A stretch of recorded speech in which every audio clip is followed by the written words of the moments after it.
Hey guys, welcome back to the channel. Your girl Jamada here. I'm gonna be driving while I do this video. This video is a little personal. It's my story. I wanted to do this for some time, but then I wasn't sure. I'm like, I don't know how people will receive this. And then it's funny. Shout out to one of my subscribers, my entrepreneur friends, here on the channel, the House of Obi. Guys, go follow and subscribe. Me and him was just chit-chatting, and he was like, you know what, we would want to hear your story. What's your story? You know, I think it's inspirational. So I was like, okay, this is confirmation, because I was thinking about it, but I just wasn't sure that something was holding me back from doing it. But once he asked me, I was like, okay, let me just go ahead and do it.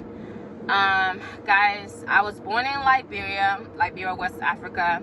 It's a small country on the west coast of Africa. Our neighbors are like Sierra Leone, Guinea, Ivory Coast, okay? It's about the size of Rhode Island. So pretty small country, but beautiful people. Amazing people, amazing culture. We have some of the best food in West Africa.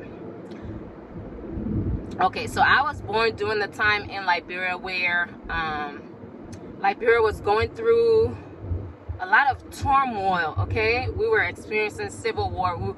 We were fighting amongst ourselves.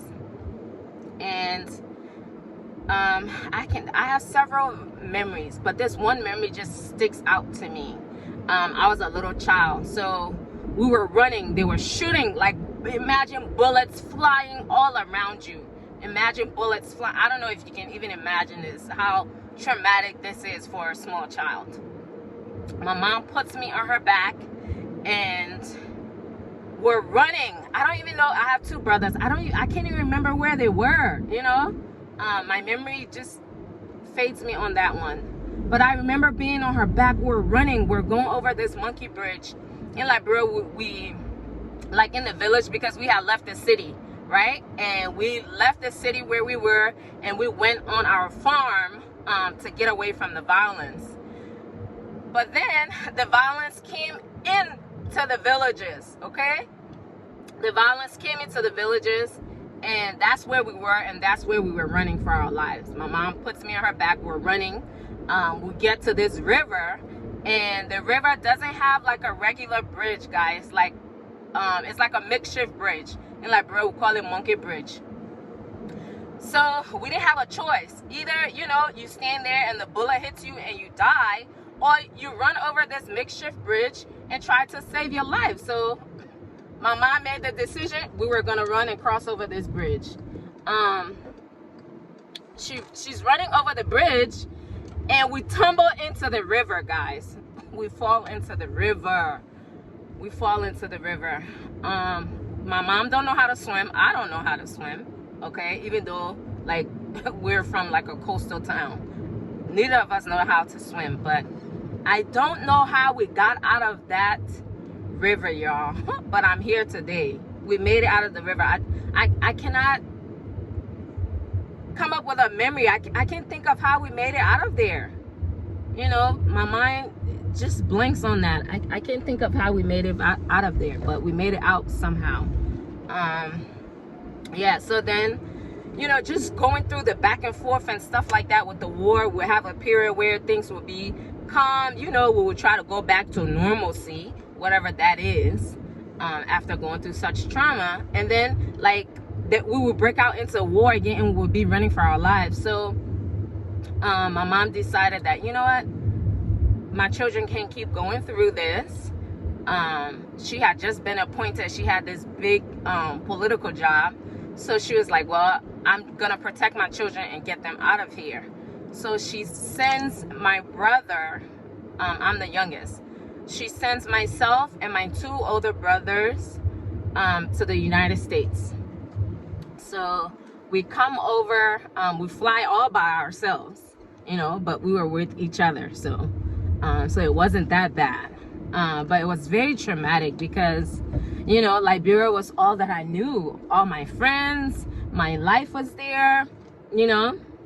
My mom was starting this really big prestigious job, you know. Things had turned around for our family, and then I had to leave, you know, because My mom just wanted us to be in a more stable environment where we would be safe, and you know, where we would go to school and just grow up and be kids and just be safe and live a regular life, you know. So she sends us to the US, and I was raised by my aunt and my uncle. But guys, you know, how I got into the whole financial literacy and being an entrepreneur and being business minded was because, guys, when I came to the US, nobody taught me anything about how to handle money. I didn't even know how to balance a check. Nothing. Like nothing. You know, how open an account. Nobody showed me any of those things. Like, I didn't even have the conversation. You know, the people like raised me, they themselves didn't even have the information to give me. When I moved out, I went to college, and I had to be responsible for myself and my own finances.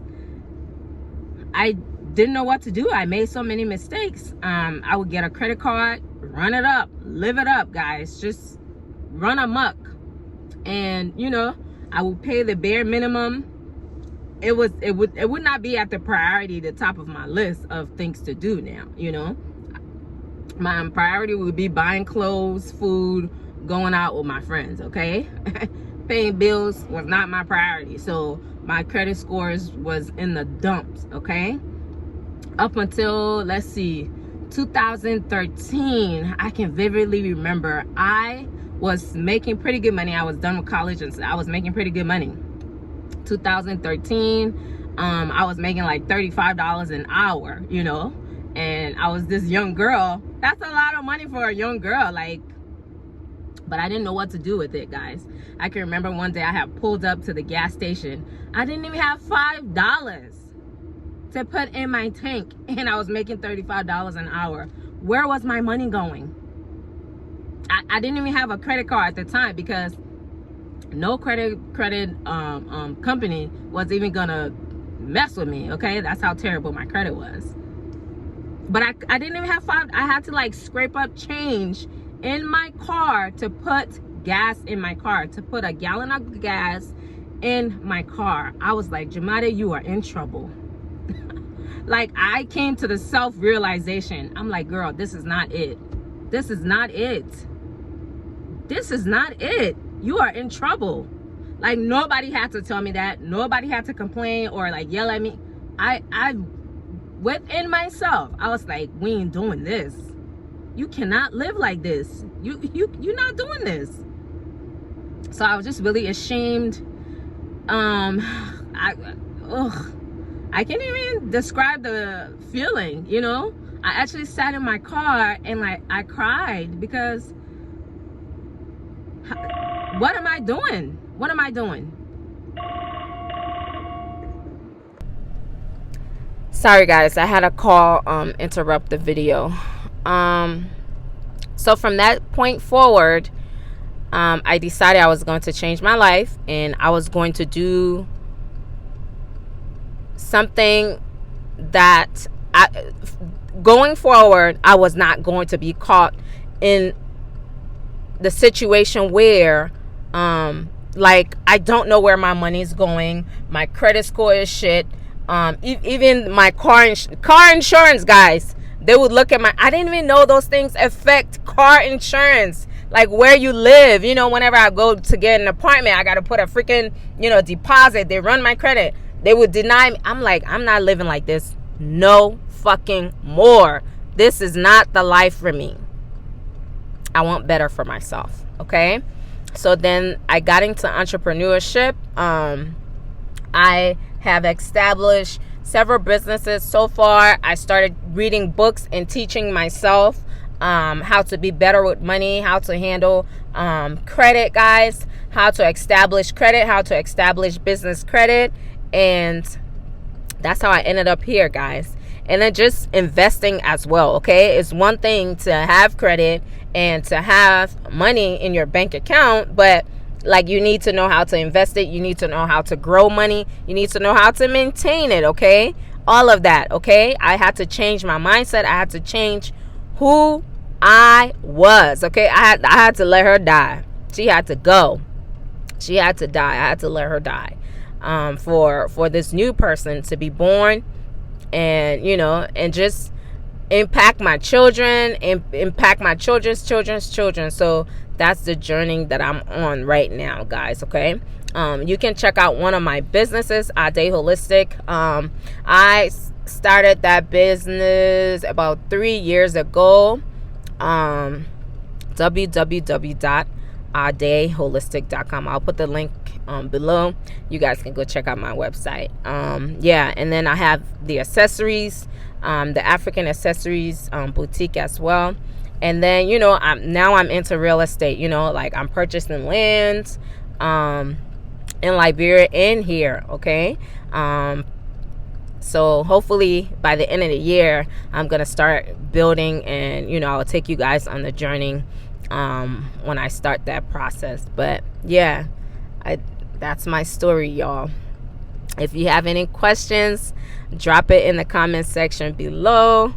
I don't know if you know anybody from Liberia, if you know anybody that have experienced civil war. What are your thoughts? Do you have any questions for me? Does my story sound unbelievable? I don't know, y'all. Let me know in the comment section below. Give the video a like. Thank you so much for watching.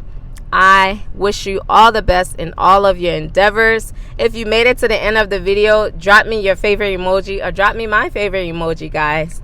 The bouquet of flowers, okay? I wish you all the best. God bless. I will see you on the next video. Bye.